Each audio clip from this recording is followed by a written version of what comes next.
Next, we are going to go to Miss Jessica Malone, who is a lifestyle design strategist. Jessica? Hello, let me get my screen shared here and then I will be ready to start. I have to say, I ate like about an hour ago, but watching Roberta cook made me think I'm gonna go get some chana right after this event. So I absolutely love that. Okay, all right. Can you guys see my screen okay? We see that you are sharing. Yeah, we can see it now. Yeah, okay. Awesome. Okay, so thank you all for having me. I'm really excited to be chatting with you today. This presentation, you know, it's about health and wellness, but from a different perspective. I know everybody here is thinking about it's the top of the year. What are my goals going to be from a nutrition perspective, from an exercise perspective? And what I want to do today is really help you connect the dots between what you're already doing and how to kind of find those sneaky little things that keep us stuck to really propel you forward towards achieving your goals. So this presentation is all about the sneaky things that keep good habits from sticking. As Cynthia shared, my name is Jessica, and I'm the creator of a company called Nacho Average Fro. Nacho Average Fro is a lifestyle design company, and if we have time at the end, I'll tell you about the name, but Nacho Average Fro is a lifestyle design company, and I help professionals who have an interest in or are currently entrepreneurs really break free from their limiting beliefs so that they can step into their most authentic life and business. The work that I've done has been featured in Forbes, AARP, Becoming Minimalist, Optimal Living Daily, and the Black Minimalists. And what I find, like I said, is a lot of my clients, when they find out this information, they say to me, wow, this really connects the dots. You know, I had all of these puzzle pieces and now they all kind of fit together. So through this conversation, what you will learn is really the key that's going to help you to maintain habits that support your health and wellness goals.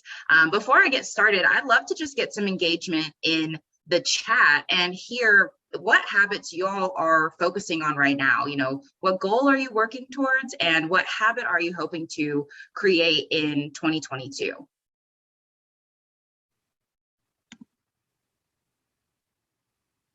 Take a little time to think about that, but I would love to hear from y'all. This is definitely going to be an interactive presentation. Okay, so let's see. Lilith said, uh-oh, my scroll isn't working here. Lilith said, I'm working on planning more outdoor adventures. Okay, that's awesome. So I'd be curious, you know, like what habit are you hoping to grow? Do you have a certain number of times that you want to go be outdoors, a number of hours, anything in particular? Sly said, working on creating more balance in personal relationships. Love that. Patty is working on consistently building her business. That's amazing. Alicia, more travel and self-care. Awesome. I love that you guys have like these great goals, by the way. Like that's awesome that you already have this focus and direction for what you want to do in 2022. Awesome. Okay, so you guys are in the right place. This is going to be a really good conversation. I'm going to touch on all of these topics and how this particular key can help you with achieving those goals. So let's go ahead and get started. So when we think about habit building, oftentimes we hear a few different things, right? If I did a Google search, then there's a few things that are going to come up about what it takes to really build habits. And those three things typically are mindset, right? I have to make a decision about what it is that I want to do, commit to making a change. I have to consider the activity, right? Like someone mentioned wanting to go outdoors and I asked, well, what does that look like, right? What does that mean for you? How many times? How will you know that you're really focusing on that goal? And then we also hear about frequency. If we want something to be habitual, we have to do it over and over again, right? That's what makes a behavior a habit. We're consistently doing it time and time again. And I 100% agree with all of this information, right? Habits are the building blocks to helping us create the life that we really, really want to lead. But at the same time, I also recognize that sometimes we do these three things and we feel like something is missing, right? And if that's been true for you, I'd love for you to just say like, yes, Jessica, or absolutely, or hashtag yeah, whatever in the chat, and just let me know if that has been an experience for you. You know, we try this, we do the vision boards, we're writing down mantras or saying them out loud, right? We got an accountability buddy. Like, we're really committed to making a change in our life. Our mind is set, and we figure out the things we want to do. Like Lily Beth, she said, you know, 1,000 hours. I love that. I recently heard about that challenge. I love that. We think about the activity that we want to do, right? And we start figuring out, how often can I do that thing? So if we're thinking about, let's just take weight loss, for example, it's like, all right, I want to lose X amount of pounds this year, and I'm going to go to the gym and I'm going to do that 3 times a week. And we start and we make progress, but then it kind of trails off, right? It kind of feels like this roller coaster. And I've experienced this myself. I'm going to the gym, I'm eating right, I'm doing all the things I'm supposed to do.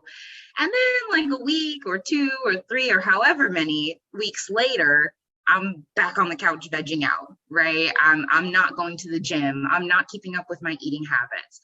And so the question that we always have is, why is that happening?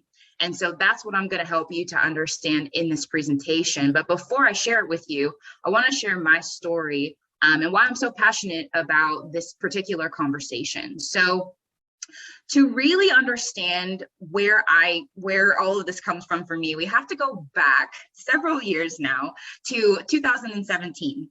At this point in my life, I was at a crossroads.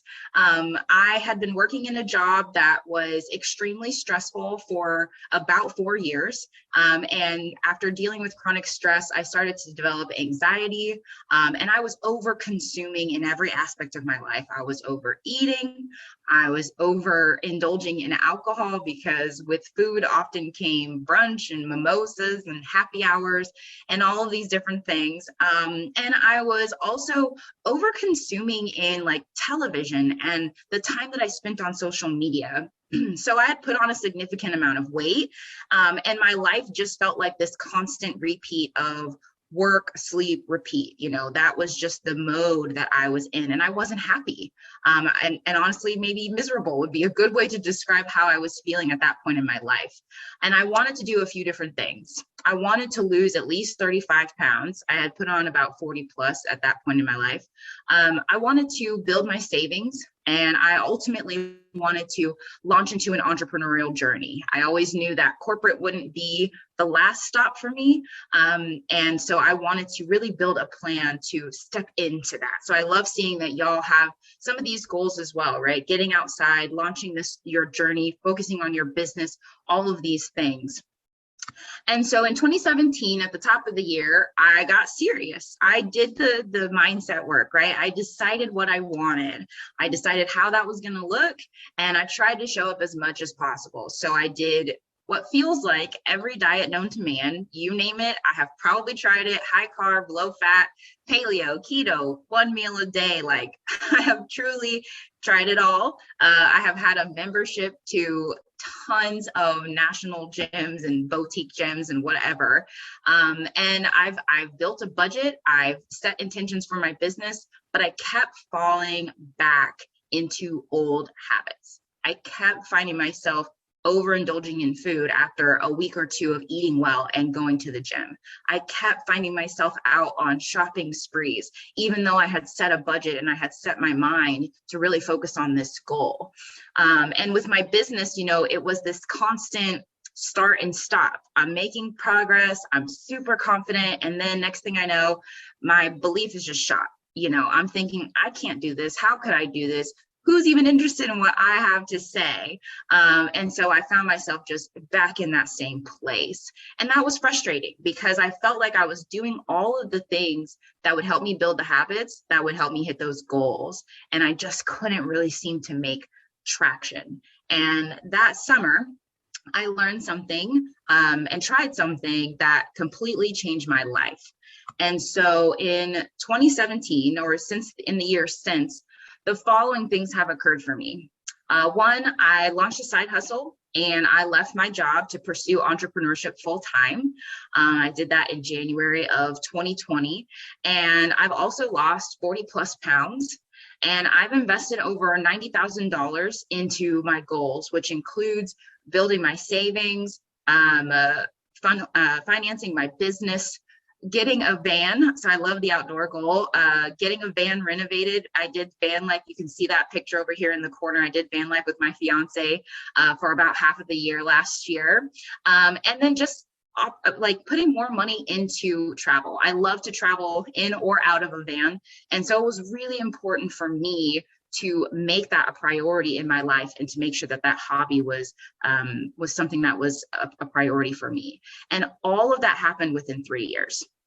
So going back to the beginning of my story, for the last 4 years, I had been in this terrible place, found this, that I was in this crossroads, right? And I felt stuck. And then suddenly I learned something that in the same amount of time changed everything in my life. So the question is, what was it, right? What were the things that were really getting in the way? I was following this advice. I was doing what I thought was the right thing, but it didn't work until I learned something new. And it turns out that the thing that was getting in the way for me was my clutter. A lot of times when we think about clutter, we think about the stuff in our home, and that is a piece of clutter, but there is so much more to the story. The way that I define clutter is anything that you think, do, or have that keeps you from your most fulfilling life. So think, do, and have. So yes, it is the duplicates in our house. Yes, it is the stuff that we should have got rid of a long time ago, right? But it is also the mental clutter. There's clutter in our minds. There's cluttered thoughts that we create. There's also actions that we take that keep us in this constant pattern or habit that ultimately isn't moving us closer to our goals. So when we recognize that, we realize, wow, it's not just about deciding, right? Maybe I need to understand my mental landscape. It's not just about doing something. Maybe there's particular actions that I really should be focusing on, right? It's not just about cleaning my space, but really identifying what serves me. And I know we talked about this a little bit earlier in the day. There was a conversation about clutter and design, and that's really important, identifying what serves us in our space. So this is how all of this comes together, a concept that I call the clutter cycle. This is what most of us operate in that we don't always realize that's actually keeping us from building better habits that help us to achieve our goals. So when we have clutter in these 3 different ways, we find ourselves operating in the same pattern over and over and over again. So I think something that is discouraging, that is my cluttered belief. That makes me feel some kind of way, usually not a positive emotion, right? Stressed, frustrated, overwhelmed. And then I act accordingly. So I do something that probably works against the goal that I'm trying to accomplish. Like I shared earlier, I had this goal of weight loss, but I found myself overeating at some points, even though I had this goal that I wanted to work on. And that also creates clutter in our environments. And so the more that we operate in this space and subsequently in this cycle, the more that we create misaligned habits. We find that our time and money are actually not going towards the things that we want, but rather towards a life that we no longer desire to lead.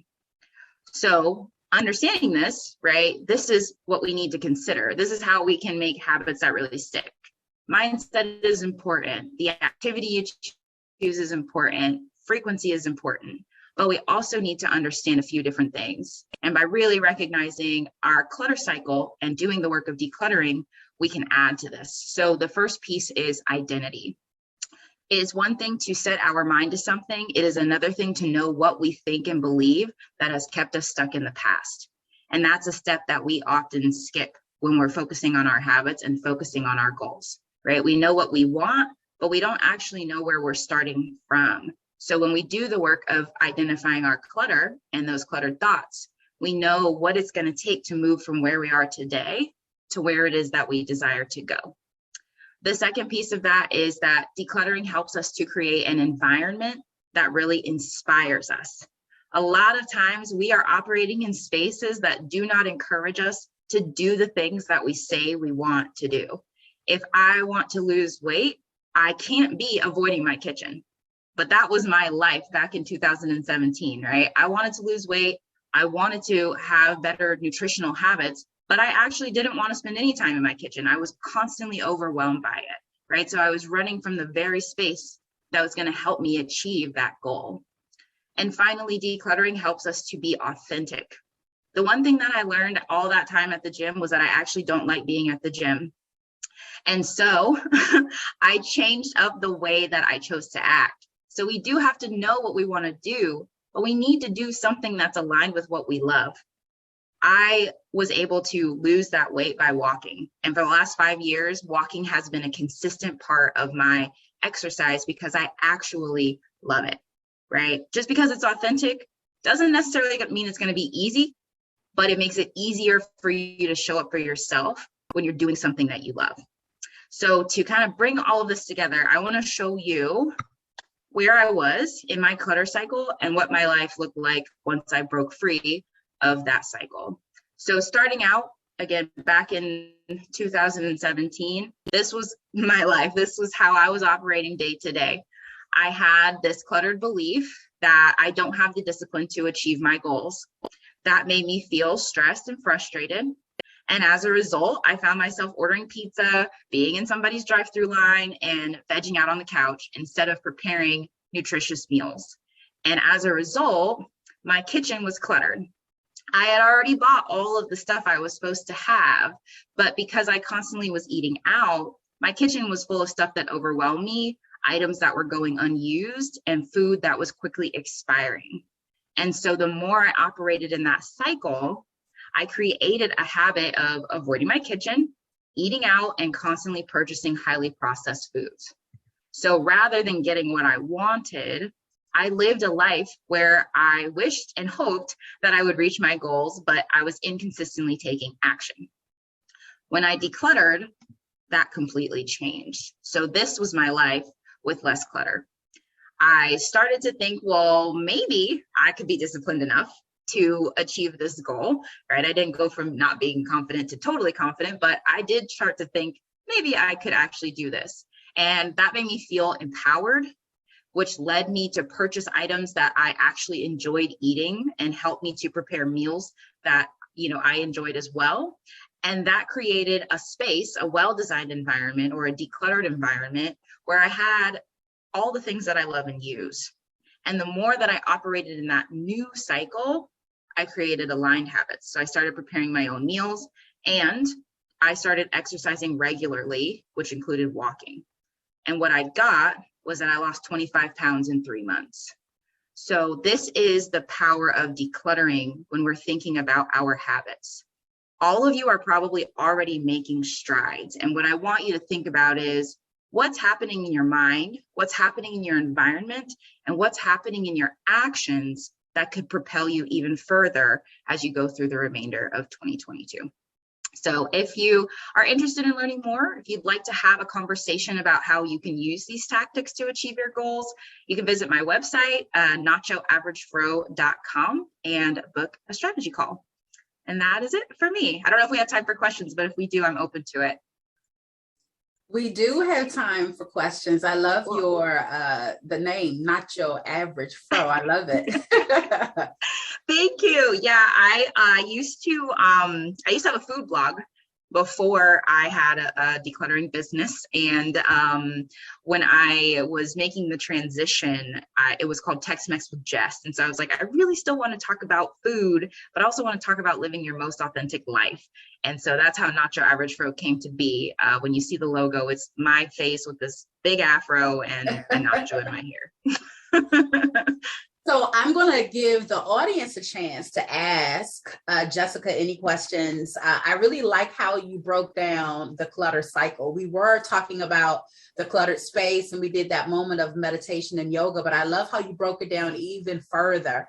The idea of a cluttered belief and the cluttered environments and the cluttered actions and the cluttered emotions. It looks like we have a question. Do you have a special, if you want to sign up. So Sly wants to know, how can she get in there? Help her out. Yeah, so if you do want to sign up today, yes, I am running a special right now. My self-paced course, which normally starts at 1,500, is just $1,000 through the end of January.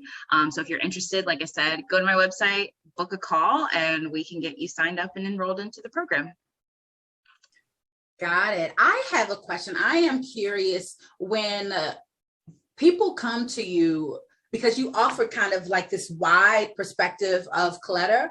When people come to you, what exactly are they coming to you for? How are they hoping you help them? Yeah, so typically when someone comes to me, they're not always somebody who feels like they are a cluttered person, but more or less that they have goals they want to achieve and they feel like they've tried everything else.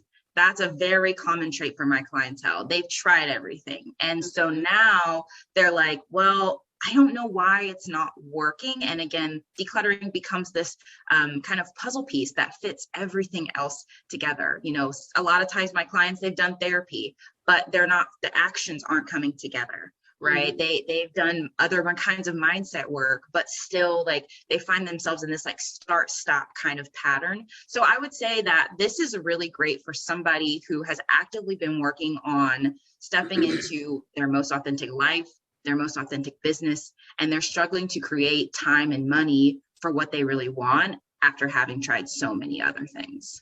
Mm-hmm. Yeah, you know, I'm thinking of clients who I think could benefit from this, and curious about if you work along with therapists. Like, do you kind of provide some type of co-support for them? How does all that work? Yeah, you know, that is something that we're exploring actually this year, other kinds of partnerships, because that has been a commonality. So I'm open to that. It hasn't been something that we've done so far, but definitely something we're pursuing in 2022.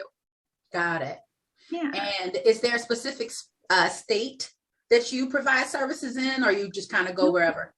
No, my services are both virtual and in person. I have clients in Europe. I have clients in Canada. I have clients in Texas. So, you know, it really is like wherever you need me to